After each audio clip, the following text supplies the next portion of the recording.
Land titling act, registration documents, ఇవన్నీ వేరు issues. Jaganmohan Reddy గారు వచ్చాకనే ఫస్ట్ టైం ఎప్పుడో 1907లో జరిగింది, అంటే 100 ఏళ్ల క్రితం సర్వే జరిగింది. తర్వాత సర్వే జరగలేదు. భూములు లిటిగేషన్లు, గొడవలు 50 years 60 years అయినా తెగని ఉంటాయి. అందుకే ఒకసారి సమగ్ర భూ సర్వే చేయాలనేది ఒక సాహసోపేతమైన చర్య ఆయన తీసుకుంటాం. ఇప్పటికి 5-6 వేల గ్రామాల దాకా పూర్తి అయినట్లు. లిటిగేషన్లు ఉండి తెగని ఉంటే పక్కన పెడితే మిగిలిన సర్దుకుంటూ పర్ఫెక్ట్ మ్యాపింగ్ చేసుకుంటూ వస్తున్నారు. అది ఒక పార్ట్. రెండవది ల్యాండ్ టైటిలింగ్ యాక్ట్ అనేది ఫైనల్ ఇది చేసేది సెంట్రల్ గవర్నమెంట్ చేసింది. నీతి ఆయోగ్ సజెషన్ అన్ని స్టేట్స్కి వచ్చింది. అది కన్నా ఈ సమగ్ర భూ సర్వే జరిగి ఆ తర్వాత దీన్ని ఇంప్లిమెంట్ చేస్తే శాశ్వతంగా భూములకు సంబంధించినవి వారసత్వానికి కానీ మిగిలిన దానికి పరిష్కారం దొరికే, అంటే అన్నిటికీ ఒక సొల్యూషన్ అది కూడా ఇంకా ఇంప్లిమెంటేషన్ రాలా. ప్రతిపక్షానికి సోకాళ్ళు ప్రతిపక్షం, దాని ప్రతిపక్షం అనాలన్నా కూడా ఇబ్బందిగా ఉంది. దానికి అర్హత కూడా లేదు.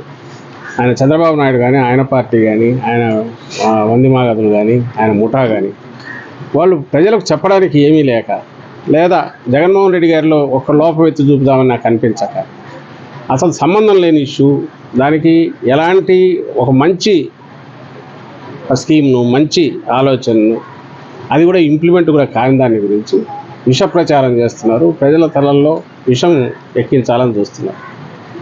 అసలు ఫస్ట్ థింగ్, వీటన్నిటికీ వాళ్ళు మాట్లాడే మాటలు ఇవిగానే అయితే రేపు జగన్మోహన్ రెడ్డి గారు తాకట్టు పెట్టుకుంటారు ఆయన ప్రభుత్వంలో ఉంటే, అంటే ఏ ప్రభుత్వమైనా ఉంటుందా అట్లా? ఒక వ్యవస్థ నడుస్తుందా? ఎవరన్నా మళ్ళీ వాళ్ళ అధికారంలోకి రావాలనుకున్న వాళ్ళు ఇట్లా ప్రచారం చేస్తారా? 14-19 మధ్య చంద్రబాబు నాయుడు గారు ఉన్నారు చీఫ్ మినిస్టర్. ఆయనకు నోరు ఎట్లా వస్తుంది ఇట్లా మాట్లాడడానికి? అంతకుముందు ఉన్న వాళ్ళు ఎవరో ఉంటారు. అంటే ఆయన ఉన్నంతసేపు బాగున్నట్టు ప్రభుత్వం అనేది ప్రభుత్వంగా ఉంటుంది, జగన్మోహన్ రెడ్డి గారు ఉంటే అది ఇంకో రకంగా ఉంటుందా? ఒక ముఖ్యమంత్రిగా పనిచేసినప్పుడు మాట్లాడే మాటలేనా అది?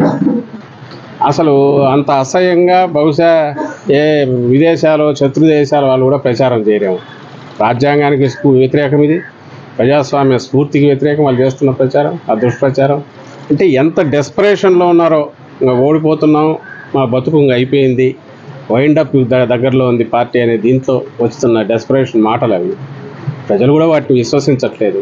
అంటూ రెండవది, జగన్మోహన్ రెడ్డి గారు వచ్చాక ఎన్ని లిటిగేషన్లు ఇచ్చేశారు, అసైన్ ల్యాండ్స్ అన్ని ఫ్రీ చేశారు, చుక్కల భూములు ఫ్రీ చేశారు. ఆయన ఇచ్చాడు, మీకుంది అలాంటి ఆలోచన చంద్రబాబు నాయుడుకు. జనం భూములు లాక్కోవడము, రాజధాని పేరుతో ల్యాండ్ పూలింగ్ అని చెప్పి అందరినీ మోసం చేయడము, రియల్ ఎస్టేట్ వ్యాపారం చేయడము, ఇది చంద్రబాబు నాయుడుకున్న అలవాటు. జగన్మోహన్ రెడ్డి గారికి రైట్స్, హక్కులు కల్పించడం ఈయన ఫస్ట్ టైం అలవాటు చేశాడు.